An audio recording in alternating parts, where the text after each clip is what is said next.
Welcome to Withdraw Consent. I'm Victor. This is Jack. So I hear after October 7th, the attacks in Israel, the protests around the world are about 50-50. Right. Maybe? It's not even close. Oh. Okay, so here's the numbers. This is from John J. Mearsheimer.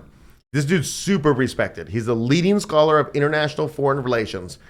And so he says, now he doesn't have a Twitter, and I can't find stuff on Twitter, but he says in a video that Israeli think tank found that between October 7th and October 13th, attacks are on October 7th, October 13th, protests were pro-Palestinian 69% of the time. Even after the Palestinians went and raped and killed and murdered and chopped babies' head off, a lot of which really didn't happen. And 31% were pro-Israel. Since October 13 up to the time that he had made this little video, the protests are 95% pro-Palestinian and 5% pro-Israel.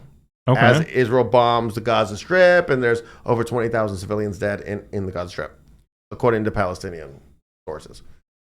Anyways, so we want to talk about some of the things in this video that Israel does that makes people in the world detest them. Okay. And so we're not talking about Jews. We're not talking about the religion. We're not talking about Hebrews. We're not talking about AIPAC. We're just talking about Israel. But specifically the government, really. Yeah, the government of Israel and why people detest them so much. Okay. So we're going to talk first about their annexations. Okay. And so I'm going to put a link to an Al Jazeera website. Mm-hmm. This is a phenomenal website. It goes down with dozens and dozens of infographics and all types of information. Stuff is sourced on there. I mean, I would say they're putting American media to shame. Even though they have a bias, but the facts are also for their bias. Right. The facts are there for them so that you have a bias. I don't really care. So this is a quote from Michael Link, the UN independent expert on human rights in the Palestinian territories. Quote, international law is very clear. Annexation and territorial conquest are forbidden by the Charter of the United Nations. Okay. You cannot annex stuff. When you annex stuff, that means you say, I take this land that I've now occupied with my troops. Mine. That's now mine. It's permanent mine. You can't ever have it back. That's annexation. So that's what happened in Crimea. And so this is across the world, or only people in the UN, or the people who aren't in the UN are governed by the UN? Like their laws? No, but this is just what the UN says. Okay. So because North Korea can do something, and then the UN can say, we censor you, North Korea. Okay. You know, like whatever. The question is, the question in real life, though, if we just want to get outside of the law, is can you keep it or not? So like Crimea, can Russia keep it? We didn't know. Now we're thinking, yeah, it's going to work out for you. They had it since Bush. Eventually, generations are going to grow up and be like, Crimea wasn't part of Russia? Yeah. If you could just keep it. Sure. You know, I'm not saying you should do any of this stuff. I'm not saying you shouldn't either. For all the world leaders that are watching. Right. All the world leaders. Yes. Okay. So they did two important annexations. One was in 1980 and one was in 1981. I'm going to put a graphic up on the screen. The first one was East Jerusalem. Israel occupied East Jerusalem at the end of the 1967 war, or the Six-Day War. In 1980, it passed a law making its annexation of East Jerusalem explicit. The next year, in 1981, the Golan Heights, Israel unilaterally annexed the Syrian Golan Heights in 1981. So there's a part of the neighboring country, Syria. Israel uses the term applying Israeli sovereignty over areas it has annexed. Annexation and territorial conquest are illegal under international law. In 2019, under Trump, the U.S. recognized Israel's annexation of the Golan Heights. I'll put a map on the screen of all the countries in the entire world that have recognized these two annexations. Which are the red ones. The red ones, right? And that's not two different countries. That's Alaska, just in case you don't know geography. United States is the only country that would end up doing so. Okay. And Trump did it. Nice. Not Bush. We used to go through the presidents. Not Reagan, not Bush, not Clinton. I did them out of order, but not Obama. Okay. Not Biden. Well, Biden didn't have a chance to because Trump had already jumped to it. Well, I love Israel. I love Israel. So this entire Al Jazeera article is about Netanyahu in 2020 is about to annex the Jordan Valley. So I'll put the little map up on the screen, but the Jordan Valley is the eastern part of the West Bank, and that's very fertile. So when they annex these places, are they kicking everyone out? And moving their own people in, or you're instead of Syrian, you're now an Israeli? Yeah, no, they're not kicking everybody out. Okay. So there were sometimes historically that they had kicked out Palestinians from areas. But, like, for example, they haven't annexed the West Bank and Gaza Strip yet. Okay. But they formerly occupied them, then they barricaded them. What's the word? Were you... Concentration camp? That's funny. That's funny. Okay, so anyways, they're planning on, at 2020, they were planning on annexing the Jordan Valley. Okay. So it makes up 30% of the West Bank and constitute half of its agricultural land. It's a 105-kilometer fertile strip of land which connects the West Bank with Jordan, the country Jordan. The Jordan Valley is the lowest point on Earth. It includes the Dead Sea, which is 790 meters below sea level. The valley is home to 65,000 Palestinians and 11,000 illegal Israeli settlers. It says illegal because of their bias there. I don't know if that's true or not. I don't know if it's untrue. And basically, they tried to do this with the 2020 Trump peace plan. Oh, okay. I bet you, no, they still don't love Trump, honestly. Because remember, they were talking about him behind his back in that video and Netanyahu and stuff. Anyways, so that's what's going on with the annexations. Okay. And just imagine you're just grinding a people down. Yeah. I feel like, nobody would care. But it's kind of like if you just say, like, Navajo land. We got some apartment buildings to build. Right. Anyways. Yeah. So now we're going to talk about Israel's relation to the United Nations, just so you can capture what the world opinion of Israel is. Okay? So I'm going to put an article up on screen. This is from the Times of Israel, their own publication. Okay? And it says, it is 2020. UN condemned Israel 17 times in 2020 versus 6 times the rest of the world combined. Okay. So the entire world got condemned 6 times by the UN. Oh, okay. Israel 17 times.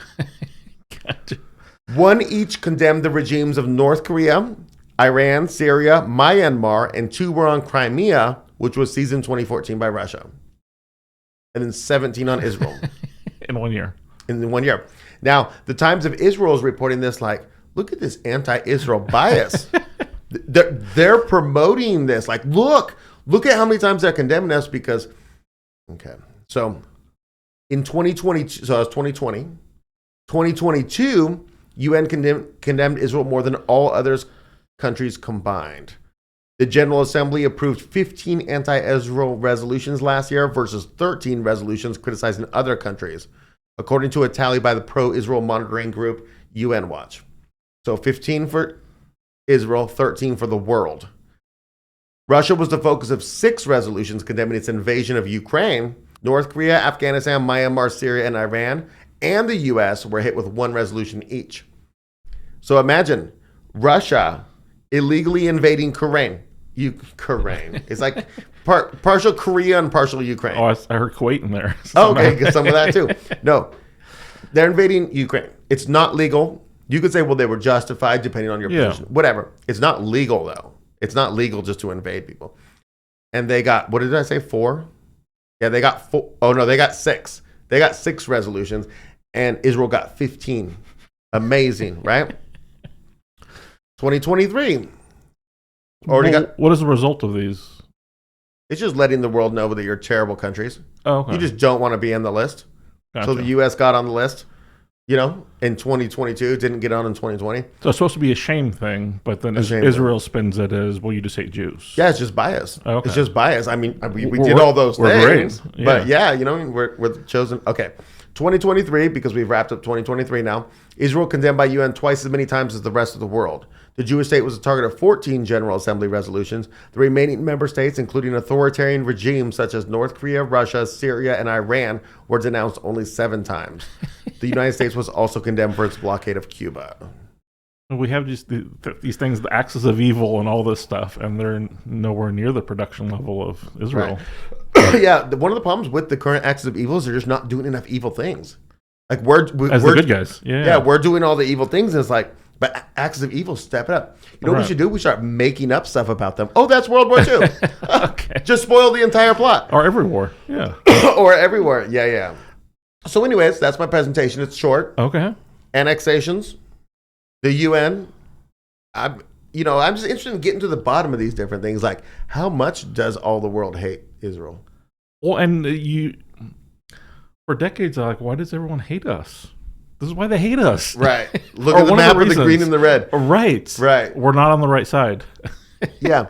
Like you can't find any country to go red on that map, you know? Right. Just to agree with these annexations. You can't be like, okay, Chile. We're gonna send you some money, Chile. The money came from the US because we got it all from the US from 4 and 8. Can you just choose twice as many countries? And Chile's like, no. Well, maybe it's that they've spent 100, 150 years molding the U.S. to get to this point, and it takes so long to unlearn a country about what they think about Jewish people. Yeah. They can't flip the switch on other ones, you know? It's a long-term project. Yeah. It's insane. It's amazing. And it's kind of like this, I feel like if you were like a good Israeli Jewish person, you were watching our channel, you would just be like, oy vey, we're such victims. We're such victims of all the things. Look at these anti-Semitic people. Yeah, they're all these claims, and everyone's factual, and they've got these claims, and we're just the big victims. Could you send us more money? Right. We need money to combat. To do more truth. stuff next year. Yeah, but truth we're going to call anti-Semitism. Oh, yeah. Anyways, interesting, no? Wow. Yeah, very eye-opening. What's next after the Jordan Valley? If they get that, like what's next? Right. This isn't the last thing. This is just the next thing. Yeah, and then in Gaza Strip, they're going to go back to full occupation. How's that going to go? Do you have any idea how much of the land do they occupy now as opposed to what they were given in biblical times? I'm sure that's what their goal would be. Versus biblical times? Yeah, like when Joshua and they went into the land, and because he says how far, from the sea to this far into Canaan or whatever. Yeah, I'd be curious. I'm sure that's their goal. Is that to get their land back? You would think. Right. I don't know. Yeah, no. Just throwing it out there. I agree, but I'd also say they want much more than that. Okay. Like, yeah. I mean, the end goal is everything. That's true. To rule everything.